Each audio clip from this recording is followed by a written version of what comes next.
Привет, милые мои рукодельницы! С вами Анна Тюмерова. Сегодня мы с вами будем делать вот такие осенние веточки из гофрированной бумаги. Они прекрасно подойдут для декора букетов из конфет и букетов из бумаги. В качестве основы я беру проволоку толщиной 1 мм, длиной 20 см. Беру гофрированную бумагу и отмеряю ширину, равную 5 см. Именно такой длины я буду делать листья. И из этой полоски я делаю множество заготовок для листьев из бумаги шириной 1 см. Следующим этапом я накладываю эти заготовки друг на друга, чтобы процесс шел быстрее, и вырезаю из этих заготовок листья. Далее их немножко растягиваю, выгибаю вот таким образом, и вот такие листья у меня получаются. Теперь я беру проволоку, обматываю эту проволоку полоской гофрированной бумаги равной 0,5 см.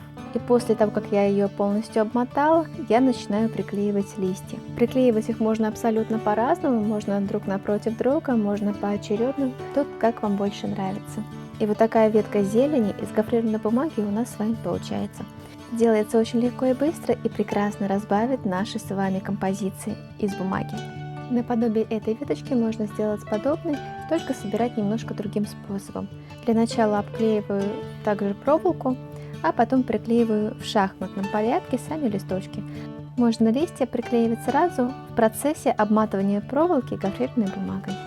Такие ветки очень сильно выручают, когда нет под рукой необходимой зелени, а хочется букет разбавить сочной, яркой, красочной зеленью.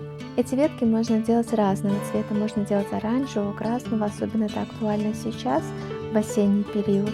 Экспериментируйте, делайте веточки разных цветов, разбавляйте свои букеты из конфет, букеты из гофрированной бумаги красивыми и яркими веточками, которые вы сделали своими руками.